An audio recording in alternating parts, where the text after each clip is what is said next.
Good evening. I was just watching La TV. Watched the latest round of the congressional hearings. I think I'm going to start minimal. So we're going to take another run at this, which hopefully will go well.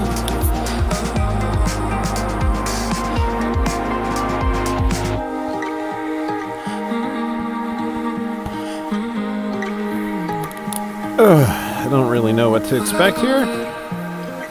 I find in general the best is to expect nothing and just enjoy the process. So, let us drive. Oh, pink and blue. Oh, pink and blue. You've been asking about my diet. Daily I find time to be quiet. Nothing when the lights are low and I'm with you. Nothing when I'm not alone and I miss you. Yeah.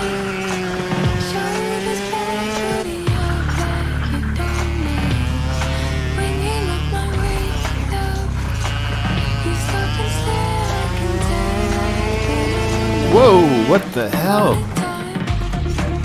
What is this giant lag spike we get that it's not just lag, it's something else entirely. It's like this giant, sort of the game seizes, but it doesn't quit. Like you would think it would be that would be a hard crash, but something just interrupts the thing for a little while. And if I'm not mistaken, you're still traveling through time there, so that when you come out the other side, yeah, I was in the wall, right?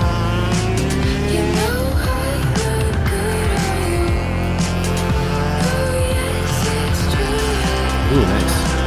Oh, that's probably not very fast, but no, it's not fast. It has the potential to be fast. But we're not there yet. We're working.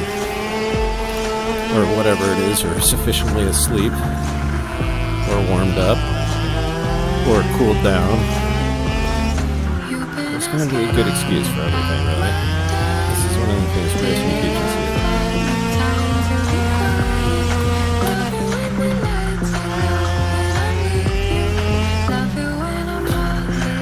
I mean, I guess the fun, if I think about racing, like my most overwhelming emotion, generally speaking, about racing is just how utterly freaking unpredictable it's going to be. In that so many things can go wrong, that you are well aware that any given race, for example, DNF may happen. Or it'll go really badly, or something.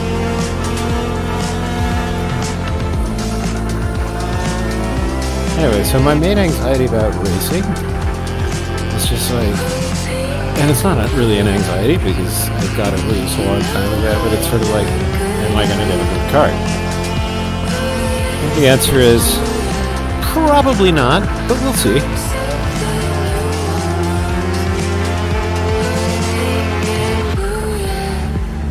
I have to admit, when I was doing X30 and stuff like that, I never really worried too much about my engine because I had Jerry White from KartWorks sort of running my cart.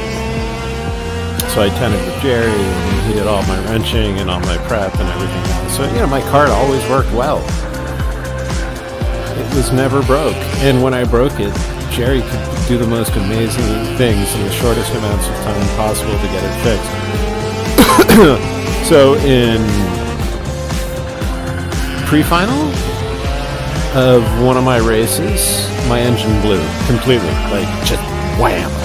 The piston exploded, like literally there was nothing left. It was just like part of the thing that attaches to the bottom of the piston. Anyway, part of that shoved through the the bottom of the engine, and there was no recognizable piston crown or anything like that left. It was powdered aluminum and some larger chunks. But anyway, this transpired because I had somehow managed to completely be unaware that I was running my engine super hot 2 weeks earlier. I didn't have coolant, and I ran the engine hard. I came in off the pits, the top end block, whatever you call that part that's on the top of the X30, was basically glowing orange. And the stickers, all the engine builder stickers had basically burned off. The ink had burned off. So anyway, Jerry took one look at that and said, "Ooh, okay, this is going to be interesting." And we actually ran it for a couple more, for another weekend, and then predictably, it gave up the ghost going down the main straight 2 race weekends later in my pre-final. Anyway, but the moral of the story was Jerry somehow managed to get John Bonanno I guess just asked John to borrow John's backup X30, and then Jerry took my old engine off and put John's engine on in time for me to go get third in the final. So I was rather pleased with Jerry and John and just the whole arrangement in that scenario. So yeah, I mean, in fact, all scenarios I've never had a bad scenario with Jerry. It's been great, consistently, always. I mean, he is a normal human being and can lose his shit like anyone else, and has a stressful job. Like, it's really kind of interesting, Jerry's daily schedule, and race days and stuff like that is just brutal. I mean, yes, he races his son professionally, Justin White, and Justin, of course, helps Jerry with the team stuff. Justin's, I think, 18 now, and he's a huge adult man, so things have changed since I've last seen him, I'm sure. But anyway, they roll up early, and then they have to basically set up shop, get everyone's carts out, get everyone's carts on the stands ready, and then everyone shows up. We start racing, and then from basically everything from there is just a regimen of hurry up, hurry up, hurry up. You've got drivers, in every category, right? So you got the little kids out on track, and you got the big kids out on track, and you got the grown-ups on track, and you've got the anyway, stuff like that. So the days are really fast. You show up, as a driver, right? Driver, client, whatever you want to call me. My experience would be I roll up to the track at, let's say 8:30. Because the track isn't going to go live, if I recall correctly, with E-Town until like 9:30. But let's say I showed up at 8 or 8:30 or something like that. Jerry would already be there, obviously with his big truck and his huge trailer, trying to figure out getting all that shit started. And up, and then everything's up, everyone's carts are out and ready, all the drivers have showed up, and then, the track goes hot. Let's say 9 or 10 or whatever the time is. From there on in, it's these, 10 minutes heats, roughly speaking, one after the other, after the other, after the other, after the other on a practice, on a practice day, like let's say it's a Saturday before a race. Everyone's just going out and pounding laps and pounding laps and pounding laps and pounding laps. The race days are a little bit different because everything has to go to plan, and everything has to go to schedule. Otherwise, you run out of daylight or whatever it is, or track time, or God knows what. So, the pace picks up on race days, and then it gets further complicated by the fact that yeah, so everyone's running their practice tires from the day before, and then, Jerry has to get everyone's new tires mounted, which he's usually taking care of that ahead of time. But guys like me that only had one set of rims, for me and Nick, he'd have to change them on the fly. Now, of course, he has machines and stuff, but it's still a lot of work and stuff like that. So you get the further complication of tire changes and shit like that on the race day. That adds to the stress and anxiety. And of course, shit breaks. So Jerry's simultaneously trying to oversee everyone getting out on track while, dealing with, Dom's cart that has, ran over something and is now fucked up and needs to be fixed. Or, there's some engine problem or car problem or this, that, or the other. Help, Jerry, I can't start my cart. Run over here with the manual starter and let's get going. That kind of stuff.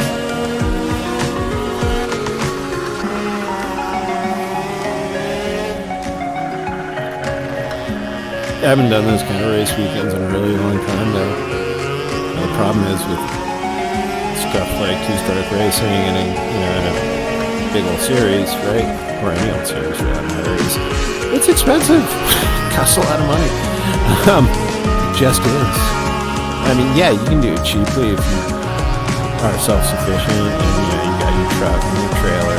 A lot of guys do that, and I totally dig and respect that. It just was not what I wanted to do with my son. I just wanted to go and do my thing and everything else. And I really enjoyed tenning with Jerry.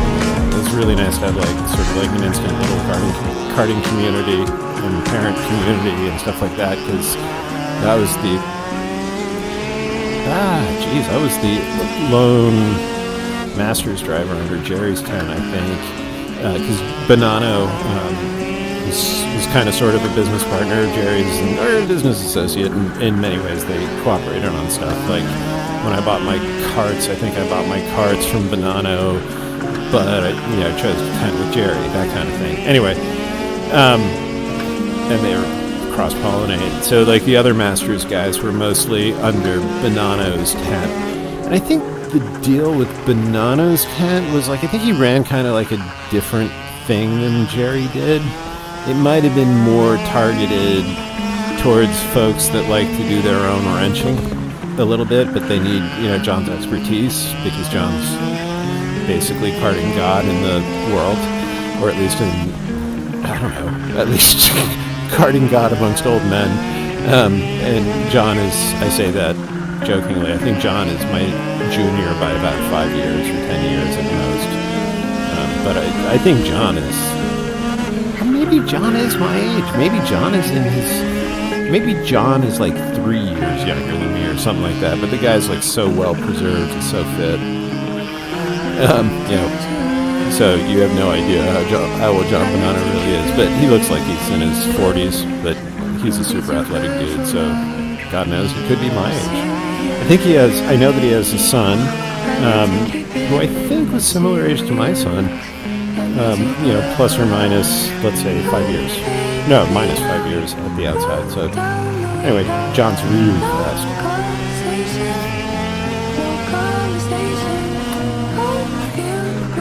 But I enjoyed two-stroke racing a lot.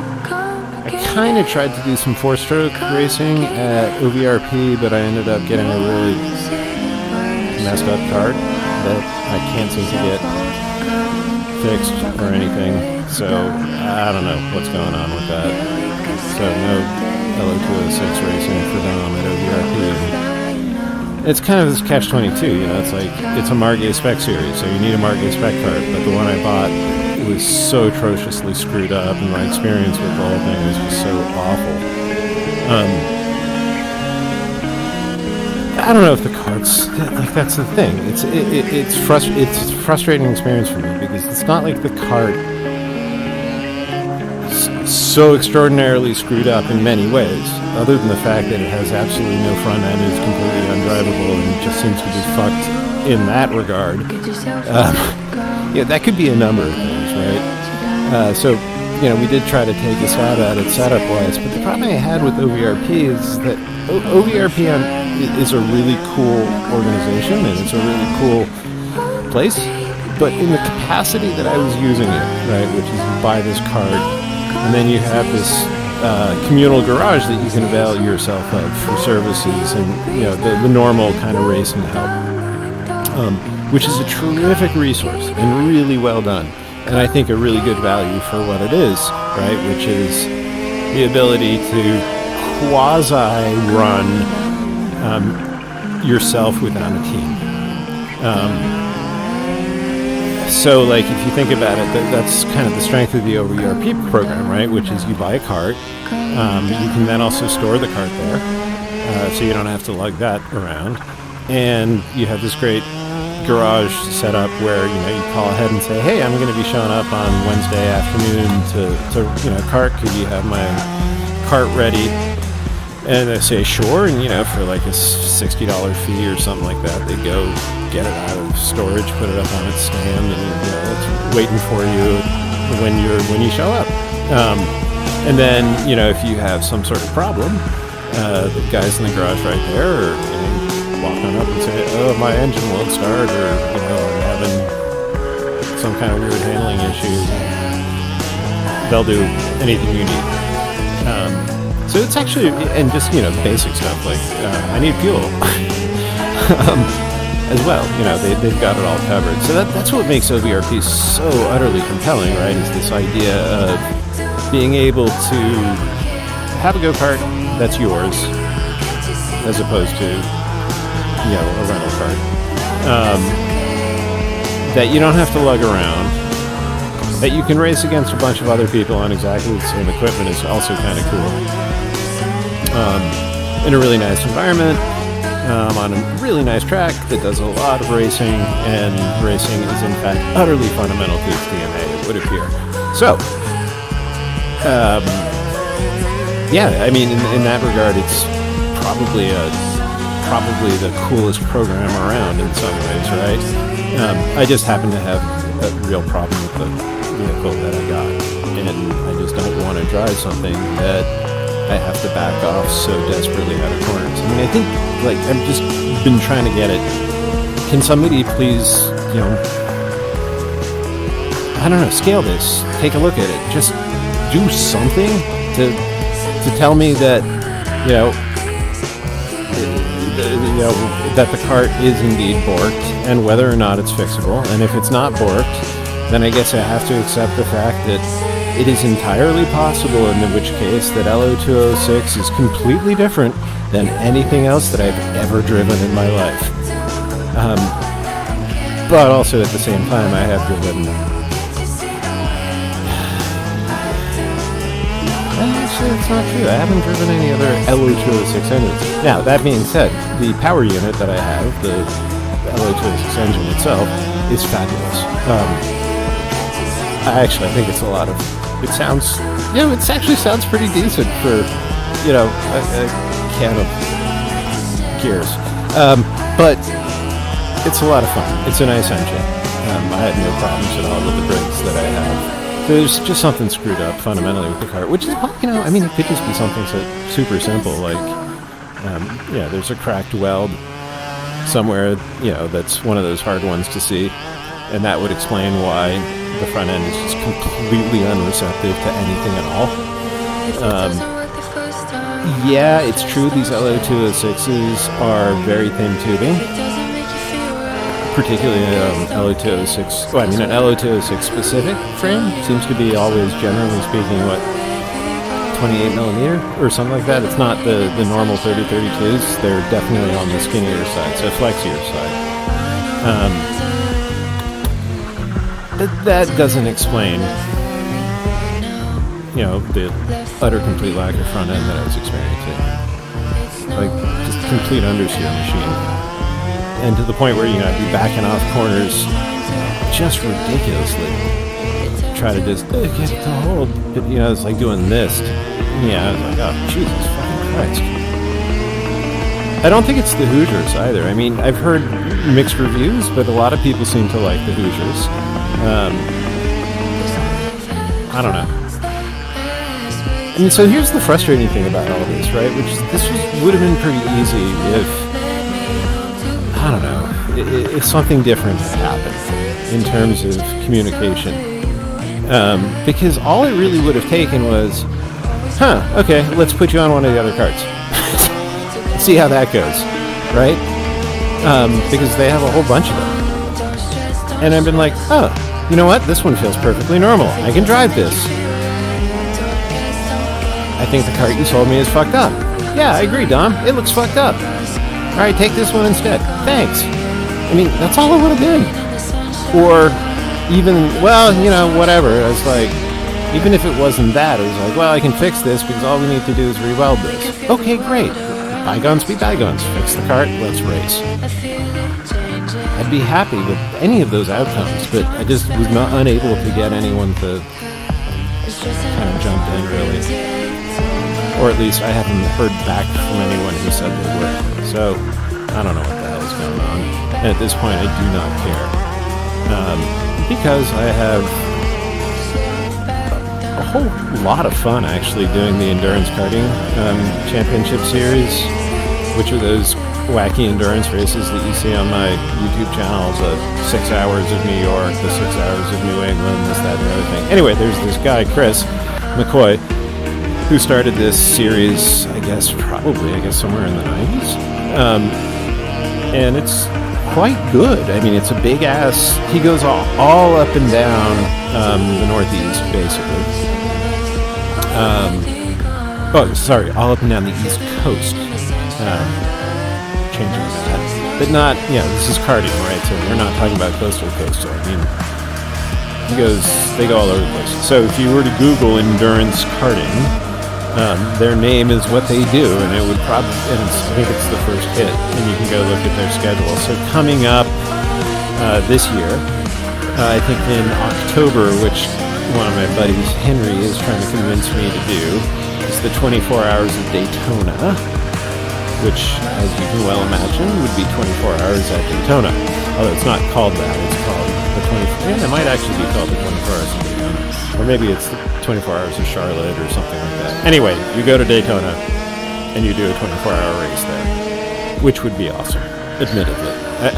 From what I've heard from all of my friends who, are into that sort of NASCAR-y type driving stuff, is that it's an amazing complex. It's just gigantor, and it has all these different tracks in it, and it's just a real cool experience. One that I would love to experience. I have nothing against NASCAR, by the way. In fact, you will no doubt see on my YouTube channel, if you were to care to look, that I have briefly, I had a dalliance with NASCAR in iRacing, where I messed around in the Gander Outdoors and Truck Series, trying to figure out, what that's all about, which is sort of big oval racing. So I have nothing against NASCAR. I've done a little bit of messing around with it to try to understand it a little bit better, and I have a real appreciation for the way it works. Now, I also happen to love oval driving because one of the things that I did a while ago to take a break from KartKraft was I went and re-upped in iRacing and just completely threw myself into racing the USF 2000, which is an open wheel formula car. Sort of it's, level 2 on, your road up Formula Kardom, if you will. You might start in something like a Skippy, and then you might graduate to something like USF 2000 or an F1600 or something like that. So it's a legit racing car, and it's not hugely powerful, but it is not slow either. And it is a tail-happy, challenging car that, when driven well, is really incredibly rewarding. So I did that for, I think it was about 6 to 9 months, and I did just a shit ton of races. I think I did over 500 races in that short period of time. And one of the things that really entertained the Jesus out of me about USF 2000 is that they have this, if you're doing iRacing and you're doing a series, it goes to a different track every week, basically, I think it is. And, the schedule is obviously available online if you want to know what's coming up. So in the series, I think there's 3 or 4 races that are held on ovals, which just blew me away how much I loved it. Particularly, it's not ovals per se that I love, it's these medium-sized ovals. It's not the big ones, it's the medium ones and the little ones. They are amazing. It's just hard to describe how much fun it is to race a Formula car on a medium-sized oval. It's just one of the most engaging types of driving I've ever done. And it looked like I was pretty good at it, relatively speaking, which is, I did very, very well racing oval relative to, let's say, sprint, or at least I felt like I did. I just really liked it a lot.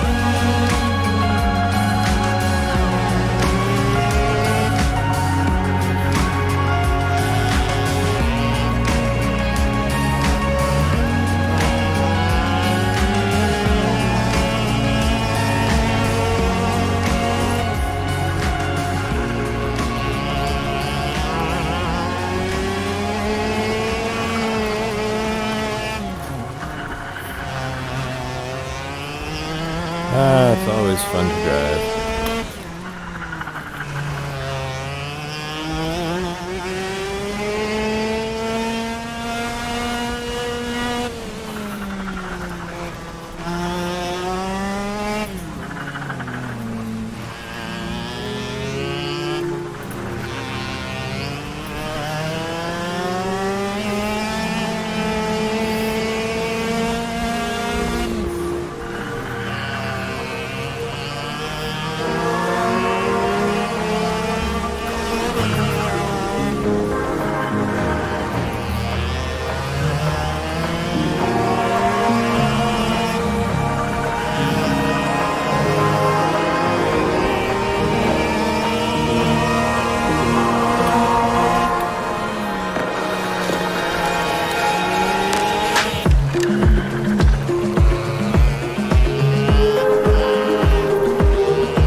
I've been staring at a wall.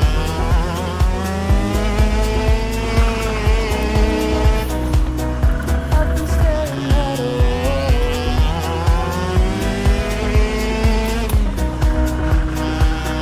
I've been staring at a wall.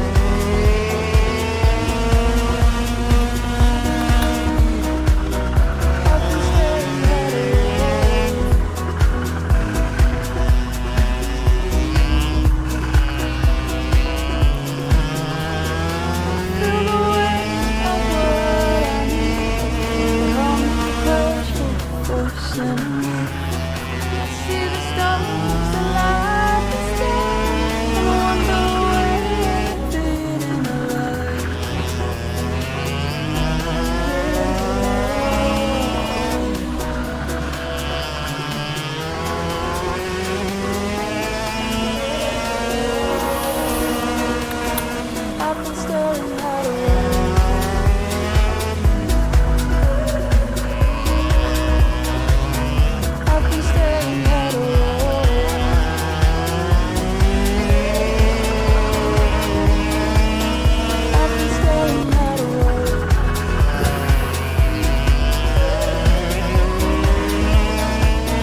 maybe that's what I need to be shooting for.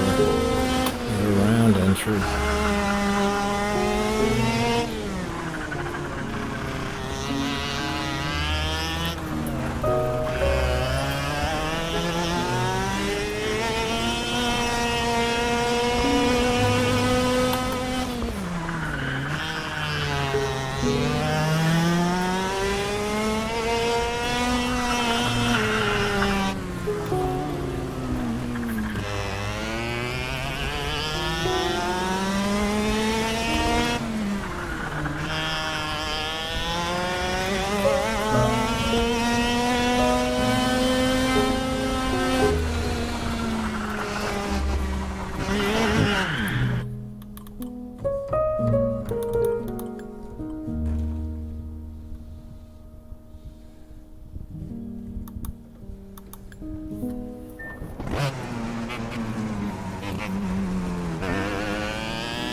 keeps you up at night.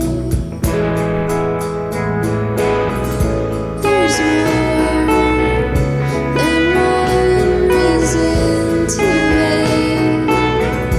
The world's spinning. The world's spinning. Everyone needs to party. Everyone needs to party. Say lovely. Everyone needs to party.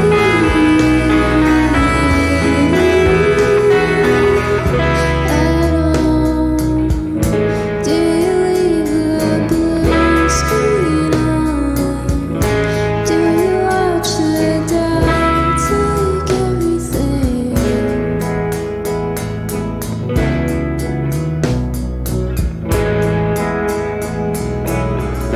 Please don't forget yourself when I listen to when I'm not sleeping.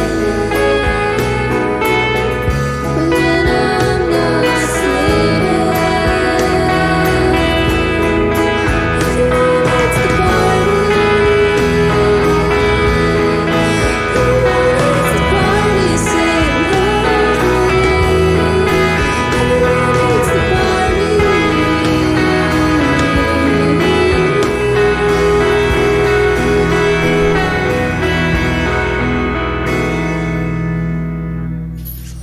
Fortune grows where you lie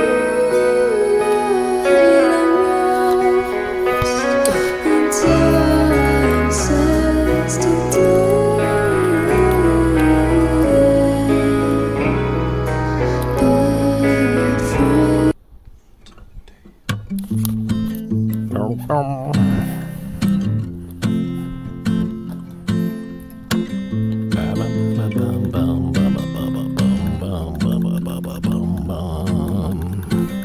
I've been holding my breath, I've been counting to 10 over something you said. I've been holding back tears while you're throwing back beers. I'm alone in bed. You know why I'm afraid I'll change. Guess that's why you stay the same. So tell me to leave, I'll pack my bags, get on the road. Find someone that loves you better than Kind of like that. I think I'm gonna try that in a lap or two. 'Cause you remind me every day I'm not enough, but I still stay. Feels like a lifetime just trying to get by one guy inside. I've done a lot of things wrong, having you being one, but I can't move on. No, I'm afraid of change. Guess that's why we stay the same. So tell me to leave, I'll pack my bags, get on the road. Find someone who gives you all of the things I could not know.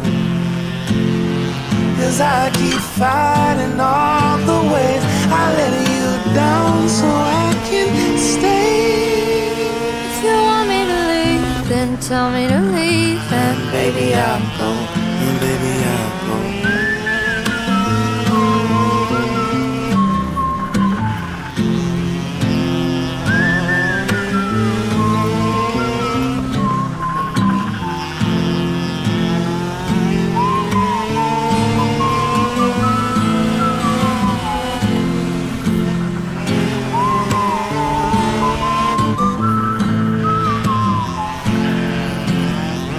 You remind me every day I'm not enough, but I still stay.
Damn.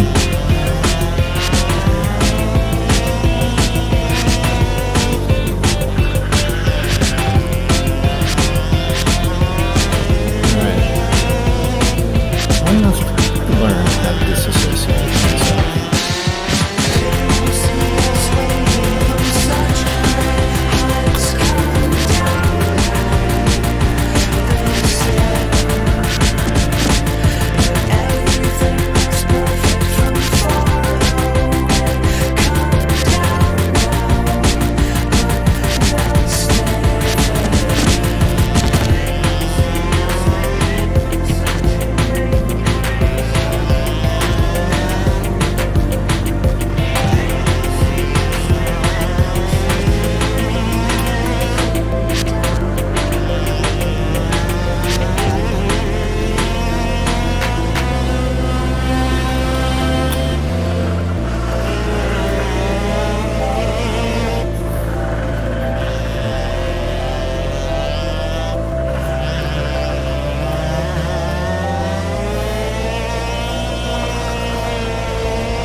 No, that's not good. Standing on the platform, watching you go.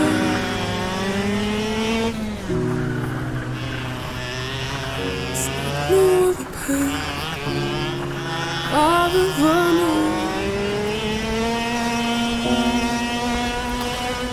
To love someone so Interesting. Can you take that wide line, 2 wheels off like that? Or, you know, trying to be like kind of 2 wheels off, rather. you said when I see the world There's basically no braking. I say, When I get to the blue and white stripe, you can see like it's like almost no brake. It's weird. But yet, if I send it down the side, I have to brake hard. Briefly. just feel crushed without you. Like here, watch. Okay. I've been strong for so long. That's a big brake. I never It's a thought big pump. I wanted to be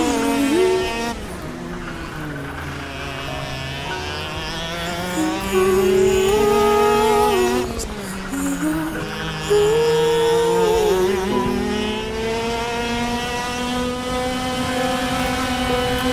Strangers rushing past, just trying to get home. Stay tight. God, let your hands flow. Oh, God, that was so pretty for a second there. I couldn't feel it, guys, but man. You know, like that moment where you get the feeling of just the tires hooking up just exactly right. And And it's just like, everything's working together. You see that little kick I got off the curb? 266. Nice.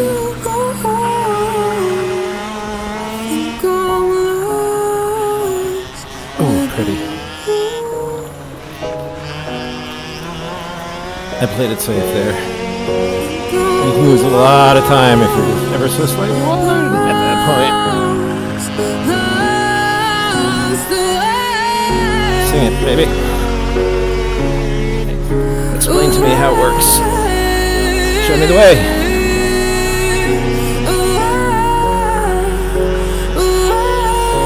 Oh, son of a bitch!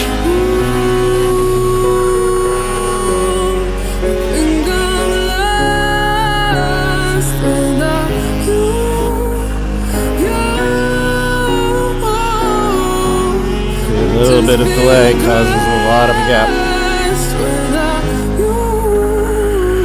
Problem is, Tazzy here, and also I believe Corza is 1/100th in front of Tazzy. Both of these guys, I think their S1s are in the ones. I think Kazi's is 0.1 something, and I think Korza's is 0.0 something.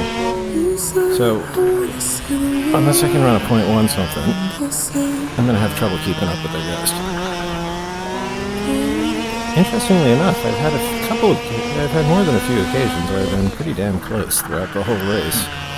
Just not able to seal the deal in S3. Which is why I've been running this religiously, right? I'm trying to figure this shit out, and part of this is obstinacy.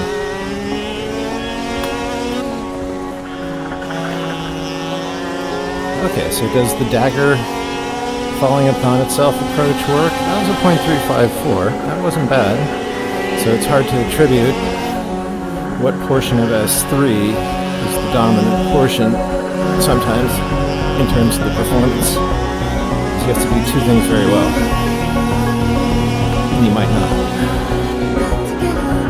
do both. Like equal quality.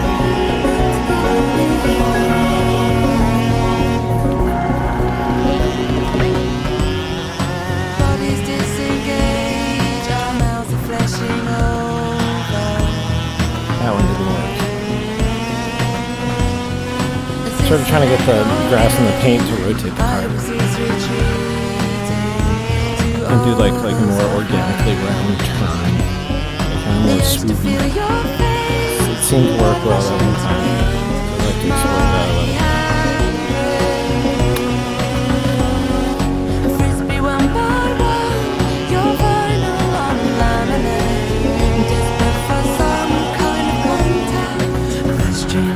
That's nice. I did a pretty good job there. Pulls away a little here. My exit was not great. This was good. That's nice balance. That should be really good here.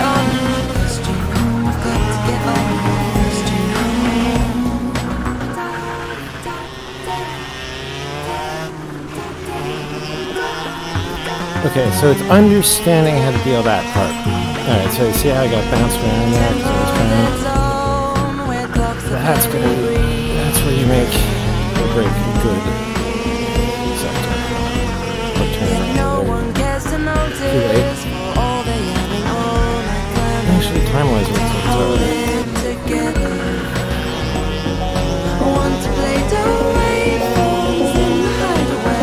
Decent. I need more than decent. I need really good.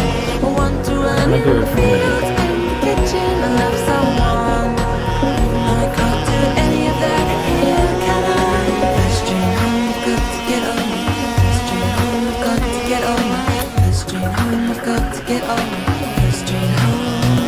Back in the game, that's great.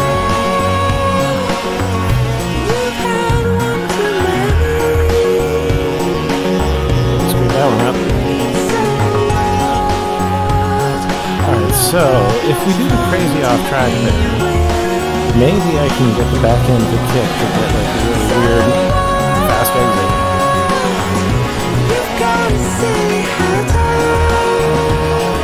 I mean, I've done 0.1s, just not trying to do anything crazy. So maybe there's a 0.1 with crazy in it.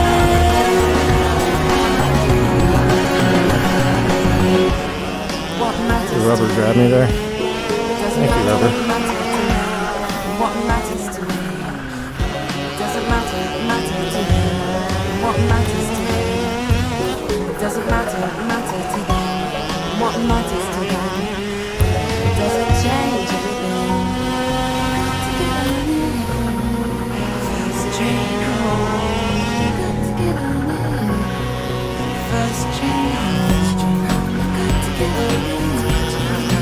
First train home. First train home. So we did. I have to like commit to one method or the other, otherwise it just sort of confuse my brain state.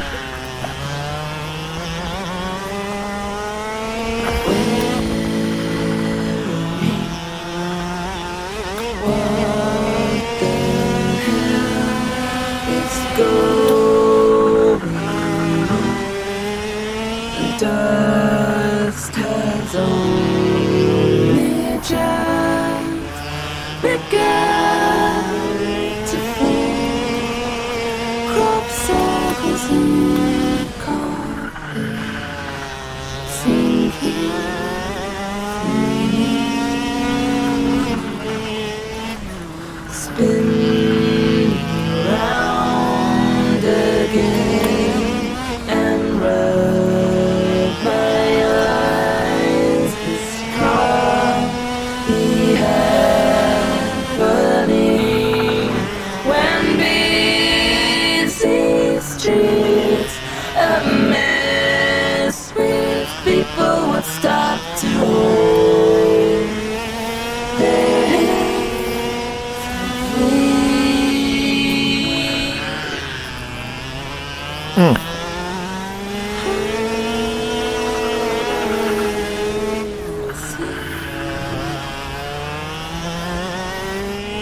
Dreams are sewing machine.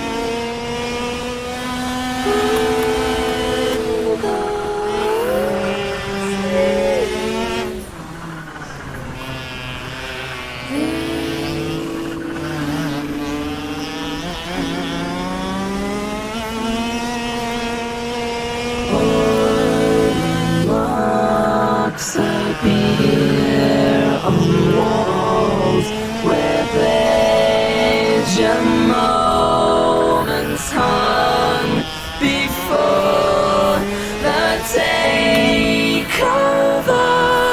the sweeping insensitivity of this still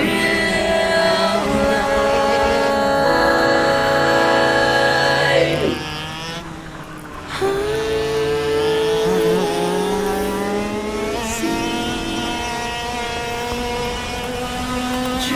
Dreams and sorrows, you'll catch me on TV.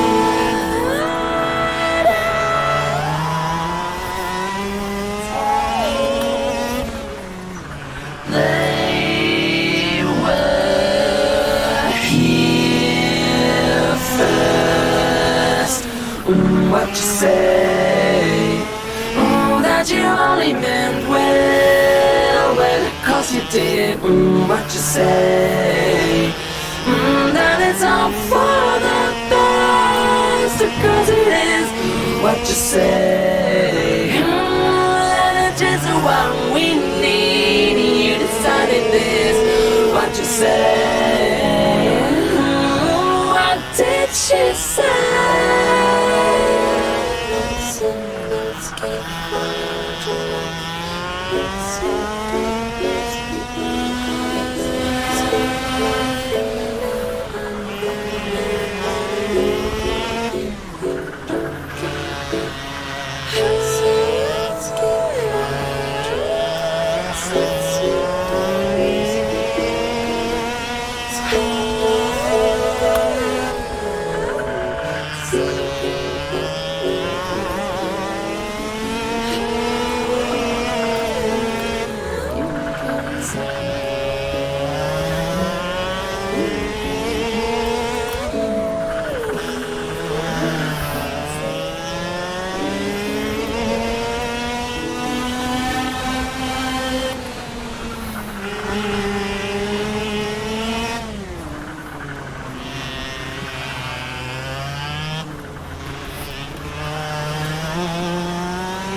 I need to go to bed. One more left.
Alright, I need to go to bed.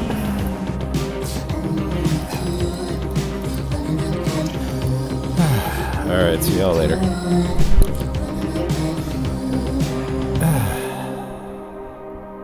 Whew. Man, that is a tight fucking field.